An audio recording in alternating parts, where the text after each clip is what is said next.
কণ্ঠশিল্পী ৰাজীৱ শদিয়াৰ পৰিয়ালটোক ঠগিলে বিতৰ্কিত কণ্ঠশিল্পী মৰ্মিতা মিত্ৰই। হয়, বংগকন্যা মৰ্মিতা মিত্ৰই অসমৰ গণশিল্পী স্বৰ্গীয় গণশিল্পী ৰাজীৱ শদিয়াক তেওঁৰ পৰিয়ালটোক বৰ বেয়াকৈ ঠগিলে।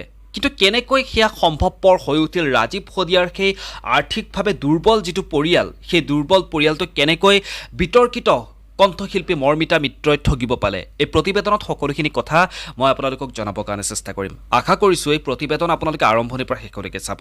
যিহেতু মৰ্মিতা মিত্ৰক লৈ এইকেইদিন সামাজিক মাধ্যমত প্ৰায়ে তোলপাৰ লাগি আছে, বিতৰ্কৰ সৃষ্টি হৈ আছে মৰ্মিতা মিত্ৰৰ সংগীতানুষ্ঠানক লৈ। আৰু এইখিনি সময়তে যিখিনি সময়ত মৰ্মিতা মিত্ৰক লৈ সামাজিক মাধ্যমতে হওক বা টেলিভিছন চেনেলতে হওক বিতৰ্কৰ সৃষ্টি হৈ আছে, এইখিনি সময়তে ওলাই পৰিছে এক ডাঙৰ খবৰ। যিহেতু ৰাজীৱ শদিয়া আজিৰ পৰা কিছুদিন আগতে আমাৰ মাজৰ পৰা হেৰাই গৈছে অসমৰ এজন গণশিল্পী, যিজন শিল্পীক প্ৰত্যেকজনেই সন্মান কৰে, প্ৰত্যেকজন ব্যক্তিয়ে সন্মান কৰে। তেওঁৰ মৃত্যুৰ সময়ত হাজাৰ বিজাৰ মানুহ সমাগম হৈছিল সেই ৰাজীৱ শদিয়াৰ মৃত্যুৰ সময়খিনি প্ৰকৃত শিল্পীজনক বিদায় দিবৰ কাৰণে। সেই শিল্পীজনৰ মৃত্যুৰ পিছত তেওঁৰ যি পৰিয়াল, যিহেতু ৰাজীৱ শদিয়া আৰ্থিকভাৱে তেওঁৰ পৰিয়ালটো দুৰ্বল আছিল, তেওঁ সংগীতৰ কাম কৰি সংগীতৰ জগতখনত তেওঁ কাম কৰি গৈ তেওঁৰ পৰিয়ালটো চলাই লৈ গৈ আছিল।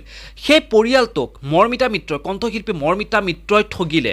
কিন্তু কেনেকৈ সেয়া সম্ভৱপৰ হৈ উঠিল? যিহেতু তেওঁৰ মৃত্যুৰ পিছত অসমৰ বহু শিল্পীয়ে তেওঁৰ সেই আৰ্থিকভাৱে দুৰ্বল পৰিয়ালটোক, ৰাজীৱ শদিয়াৰ পত্নী, পুত্ৰ, ৰাজীৱ শদিয়াৰ মাতৃ, তেওঁৰ পিতৃ সকলোকে সহায় কৰাৰ তেওঁলোকে দায়িত্ব লৈছিল। যোনে যেনেকৈ পাৰে সেই পৰিয়ালটোক সহায় কৰিছিল। বহু কণ্ঠশিল্পীয়ে তেওঁলোকলৈ দান বৰঙণি আগবঢ়াইছিল, যাতে আহি থকা সময়খিনিত ৰাজীৱ শদিয়াৰ সন্তানটিয়ে কোনো ধৰণৰ বিপদত পৰিব লগা নহয়, যাতে আৰ্থিকভাৱে তেওঁলোকে কষ্ট পাব লগা নহয়। তাৰ বাবে অসমৰ প্ৰত্যেকজন শিল্পীয়ে হওক বা যিসমূহ সাধাৰণ জনতা, প্ৰত্যেকজনেই তেওঁলোকক সহায় কৰিছিল। সেইখিনি সময়ত বিতৰ্কিত, বৰ্তমান সময়ৰ বিতৰ্কিত কণ্ঠশিল্পী মৰ্মিতা মিত্ৰই প্ৰতিশ্ৰুতি দিছিল যে ৰাজীৱ শদিয়াৰ সেই পৰিয়ালটোক তেওঁ দুখ প্ৰকাশ কৰিছিল ৰাজীৱ শদিয়াৰ মৃত্যুৰ ঘটনাটোক লৈ। তাৰ পাছত তেওঁ কৈছিল ৰাজীৱ শদিয়াৰ পৰিয়ালটোক মৰ্মিতা মিত্ৰই দিব 50,000 টকা। 50,000 টকা দিয়াৰ প্ৰতিশ্ৰুতি দিছিল মৰ্মিতা মিত্ৰই। সেইখিনি সময়ত যেতিয়া মৰ্মিতা মিত্ৰই ৰাজীৱ শদিয়াৰ পৰিয়ালটোক 50,000 টকা দিম বুলি কৈছিল, সকলোৱে মৰ্মিতা মিত্ৰক ৱাহ দিছিল।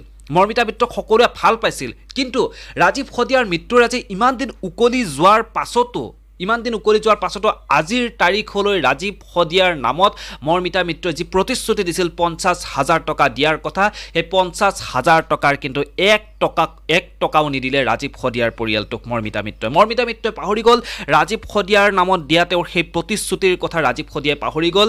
ৰাজীৱ শদিয়াৰ সেই পৰিয়ালটোক মৰ্মিতা মিত্ৰই কিন্তু বৰ বেয়াকৈ ঠগিলে। এতিয়া যিহেতু মৰ্মিতা মিত্ৰক লৈ সামাজিক মাধ্যমত প্ৰায় বিতৰ্ক চলি আছে, বিতৰ্ক চলি থকা সময়খিনিত এই কথাটো এতিয়া প্ৰায়ে ওলাইছে। আৰু বংগকন্যাক মৰ্মিতা মিত্ৰক অসমৰ বহু মানুহে তেওঁ মূৰত উঠাই ল'লে। মূৰত উঠাই লোৱাৰ ফল কিন্তু এই সময়খিনিত, বৰ্তমান সময়খিনিত তেওঁলোকে ভুগিব লগা হৈছে।